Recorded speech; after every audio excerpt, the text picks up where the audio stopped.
Yo,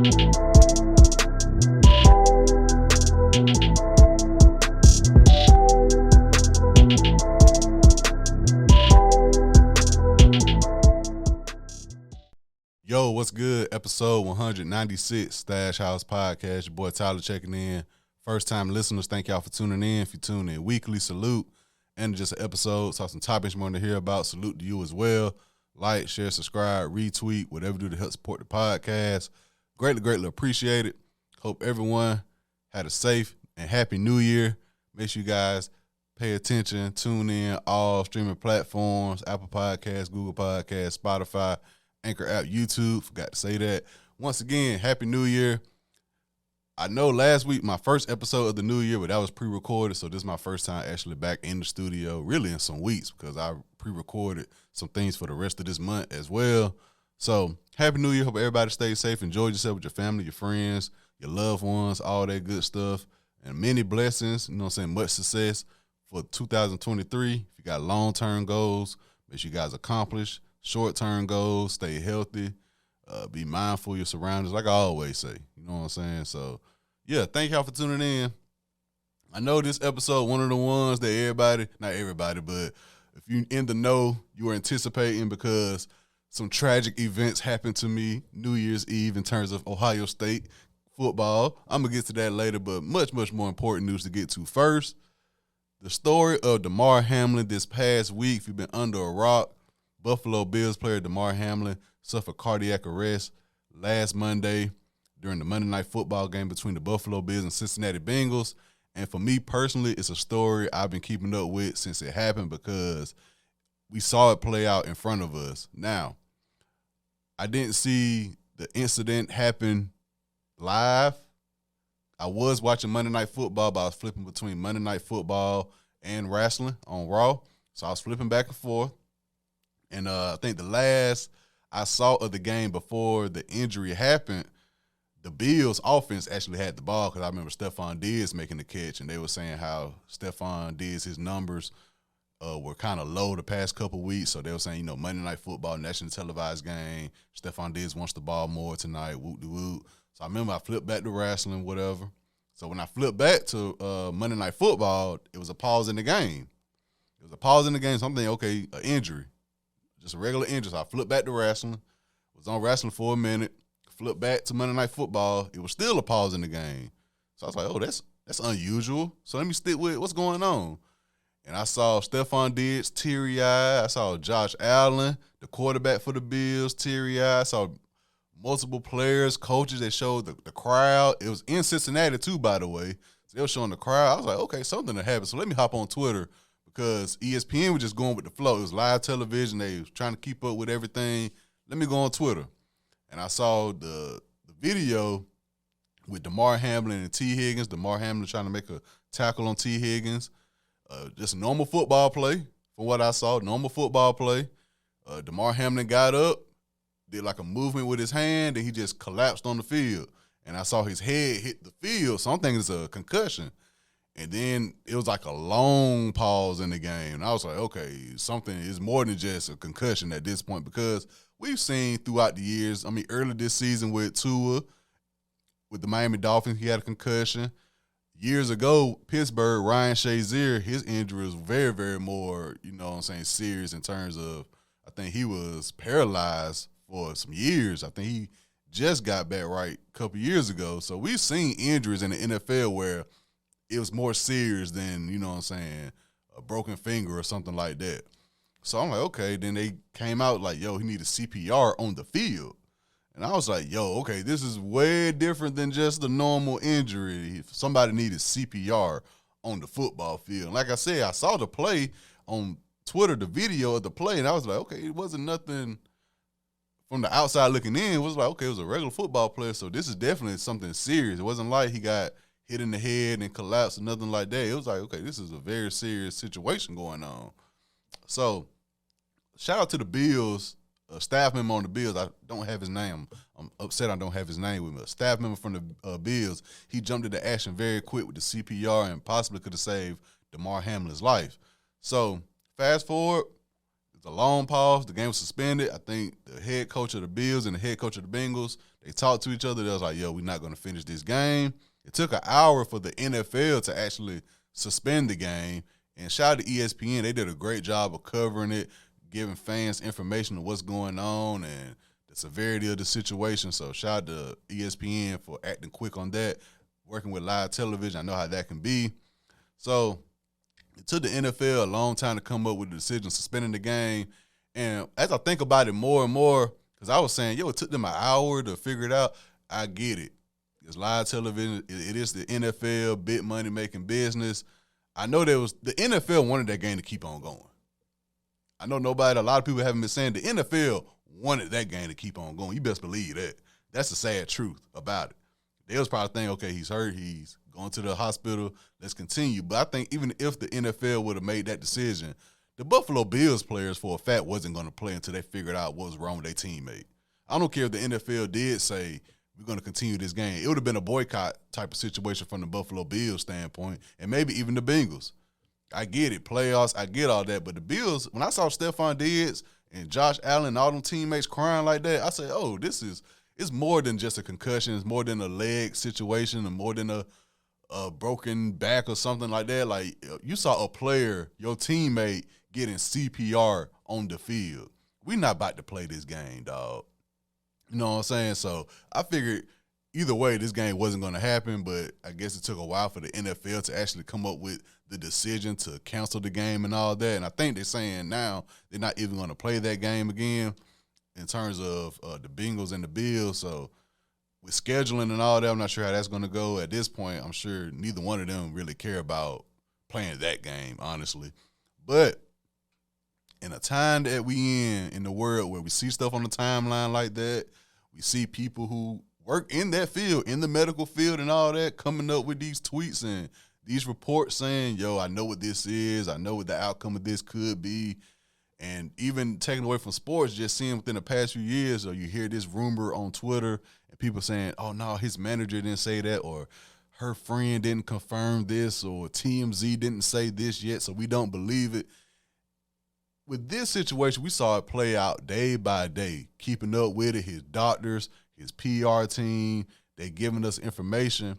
And it's great to see, and it's great for me to come on this podcast and say at the time I'm recording, Damar Hamlin, he is recovering, his eyes are open.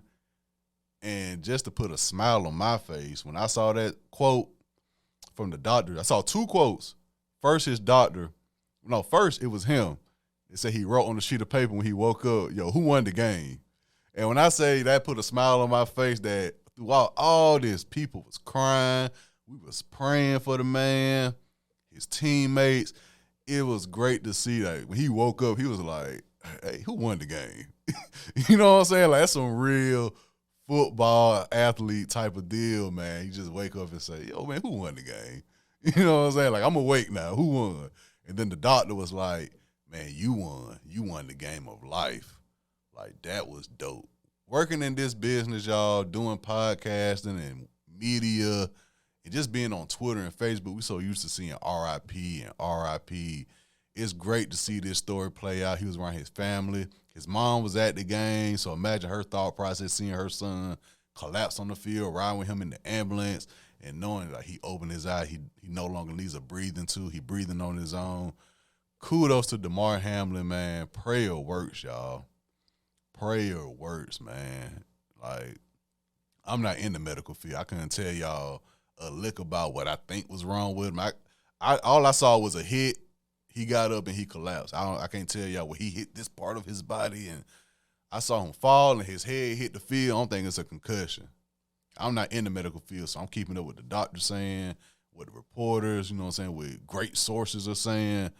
It's dope to see this play out and knowing that Damar Hamlin's going to be all right. He had a GoFundMe charity before this happened. He just wanted to raise $2,500 for a charity, and from Monday night to now, I think they say it was like $5 million. You know what I'm saying? Like, it's a story that you looking at and you say, okay, it's more than sports. Yes, I come on here. Yes, I talk about sports.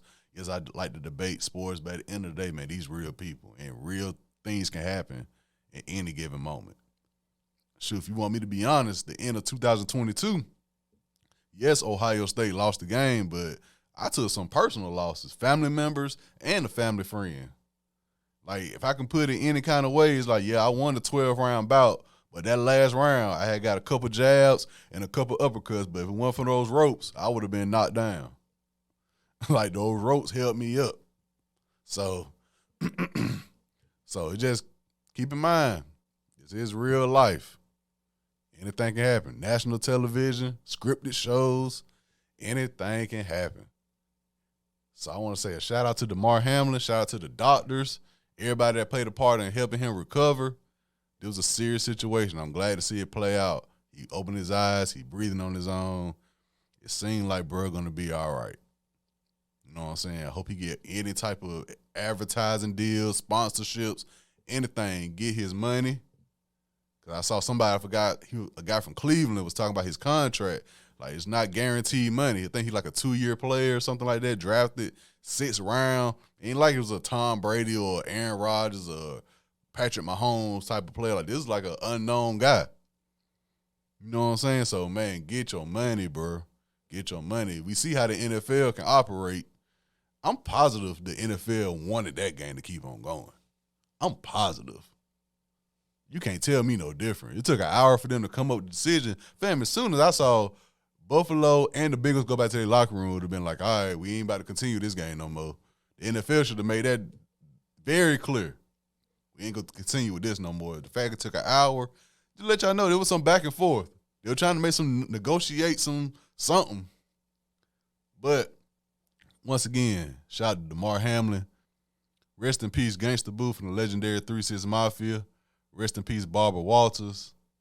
We did take some L's, but this victory right here, man, Damar Hamlin, yeah, very, very inspiring, and hope he get all the blessings he got coming to him.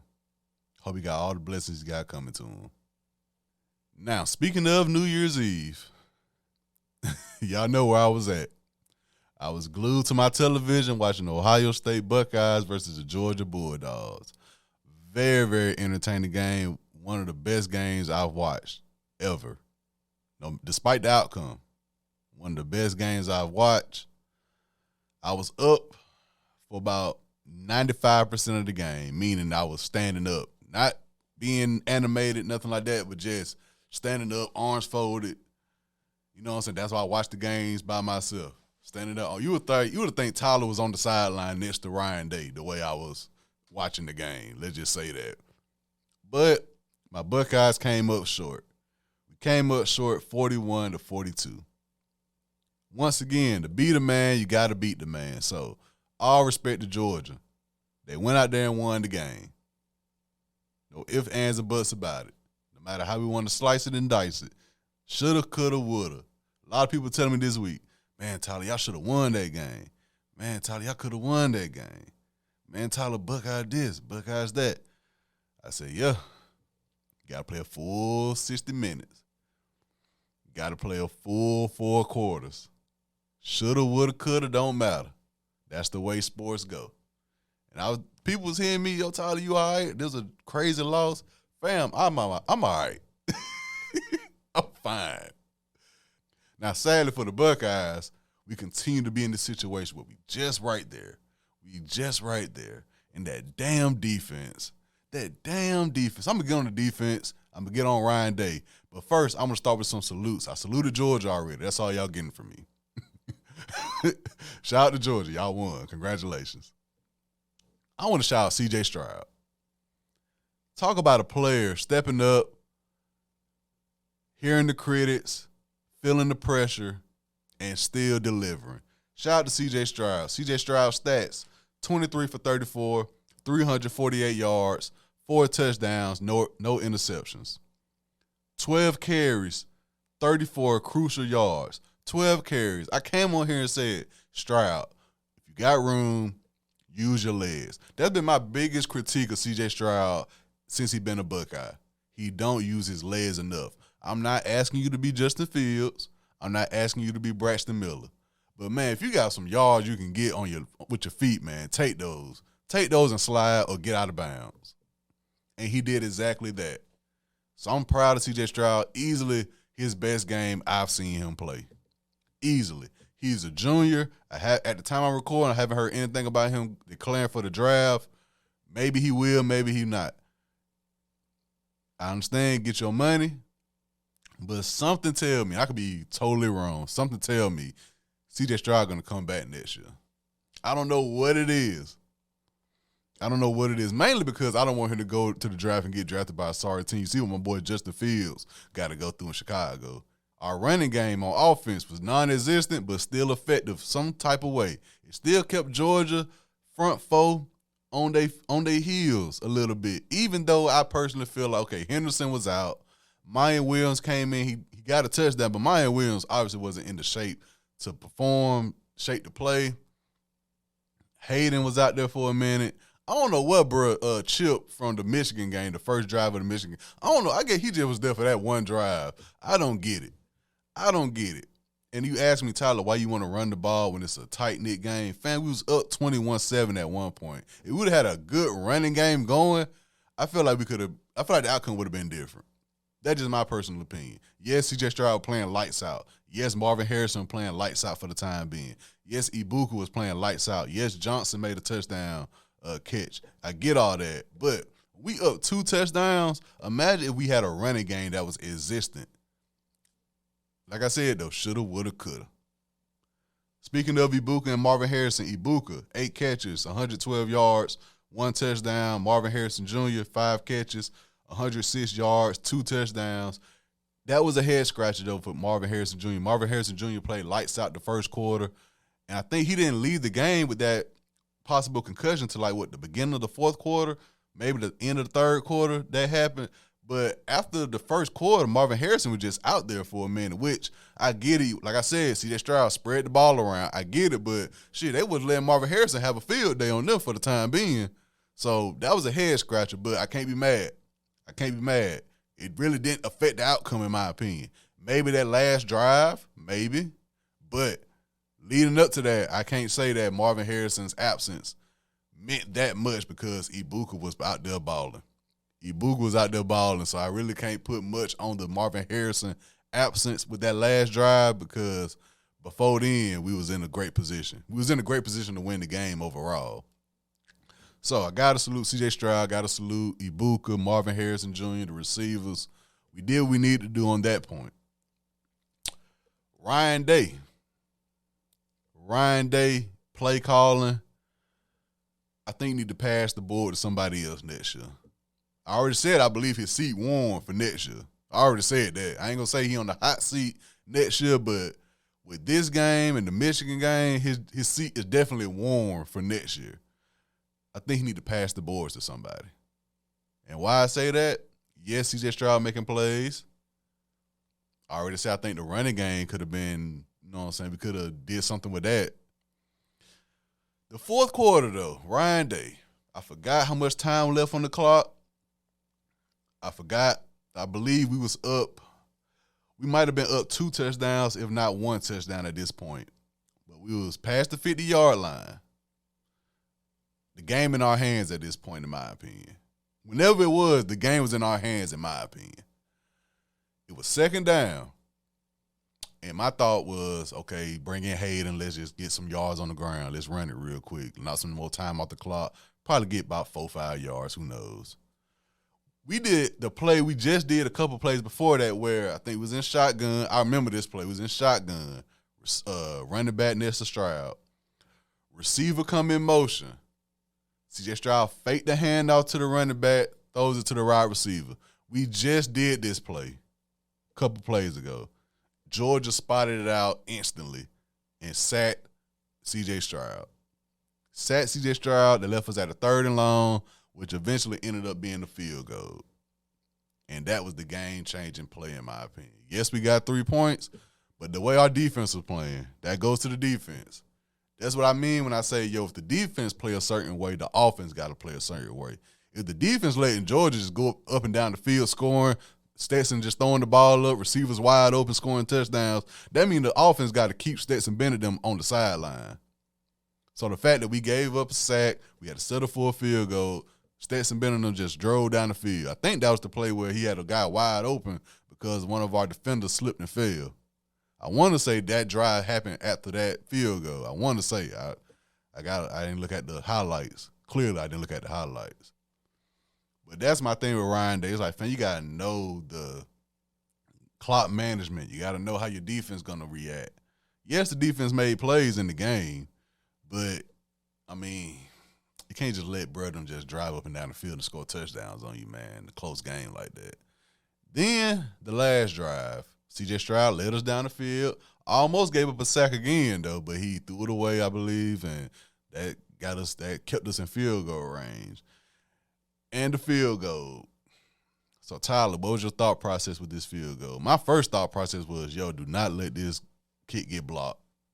That was honestly my only thought process because I'm on record. When I talk about Ohio State, I talk about the offense, the defense, and the head coach. I never talk about the special teams. You never hear me talk about, well, the special teams got to do this and the special teams got to do. You never hear me say that. Why? Because Ohio State games very rarely come down to a field goal, whether to tie the game up or to win the game or to take it to overtime or whatever. Very rarely. I think the last one, the Rose Bowl last year, we needed some crucial kicks. I think the last one I could probably remember was maybe a Penn State game. I might be wrong about that. Maybe a Penn State game where it really mattered. Maybe. So going into this, I'm like, just don't let this kick get blocked.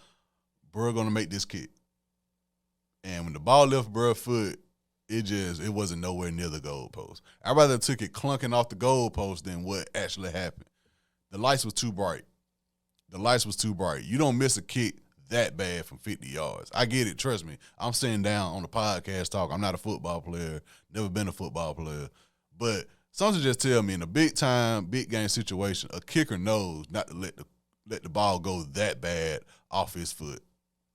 That was just nervousness. And I get it. Shit, I get it. The whole time I'm watching that game, y'all, I'm like, these young boys out here balling. Except for Stetson Bennett. Stetson Bennett need to go to the damn NFL. He too old to be playing college football. I think they said he was in the junior college and he came back to the – but he's still young, so I'll give it to him. But I'm watching these guys play Marvin Harrison, Ibuka, C.J. Stroud, the defense of Jordan. I'm like, these young boys balling. For the lights to be this bright, these young boys balling. The game lasted to damn midnight. So college football, the committee, when it gets to this 12-team format, because we only got one more year of this 14 format too, by the way. So it goes to 12 teams in 2024. They got to get these details together with these games. I felt like TCU, Michigan should have been at noon. Ohio State, Georgia should have been at 4.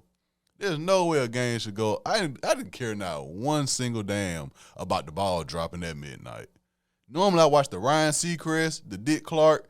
I watched the New Year's Eve celebrations and all that. This year, I did not care about no type of midnight, no type of ball dropping, none of that. I was watching the game. Now, granted, it was fun, but I just felt like, they could have started that game way earlier, in my opinion. But, yeah, man, I think the lights are too bright for bruh. In all honesty with y'all, I think the lights are too bright for bruh.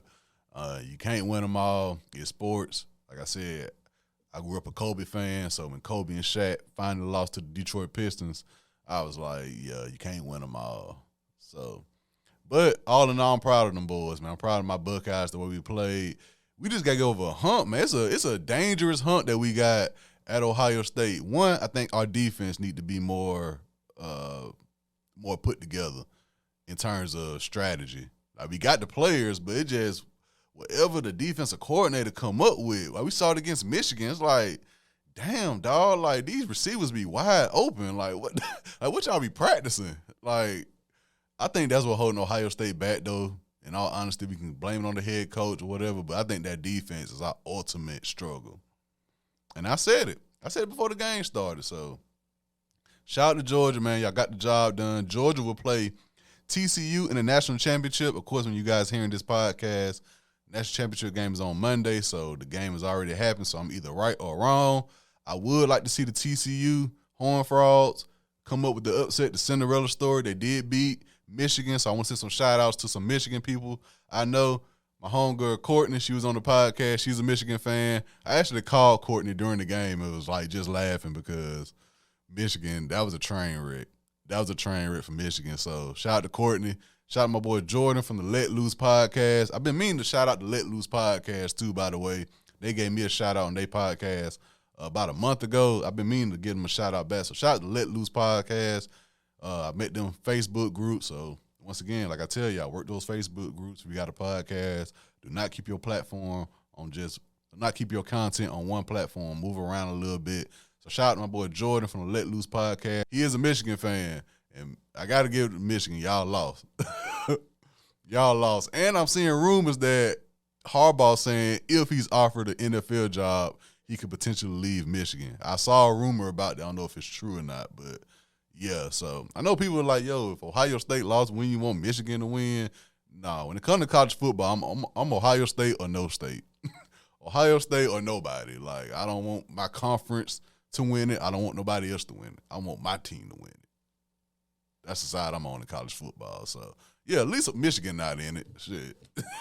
At least Michigan not in it. In Georgia, I don't got no problem with Georgia fans. Like, I go to the Doghouse in Columbus to watch some big Georgia game. Like, when they played Tennessee, I was there. And throughout the years, I've been going to the Doghouse to watch games. And I've been in there with my Ohio State stuff on before. And, yeah, we have sports talk, but it don't get crazy. So, I don't got no problem with Georgia fans. My personal interaction with Georgia fans haven't been that bad. With family members as well. I got a lot of family members with Georgia fans. My interaction with Georgia fans haven't been that bad. It's all been respect. Like, this whole week at work, Georgia fans said, oh, man, I thought y'all had us. I like, shit, me too. Shit, I thought we had y'all too. Shit. I was ready to come on this podcast and be like, I told y'all so. But that's sports, man. That's the way it go. But back to the national championship game. I ain't make my prediction.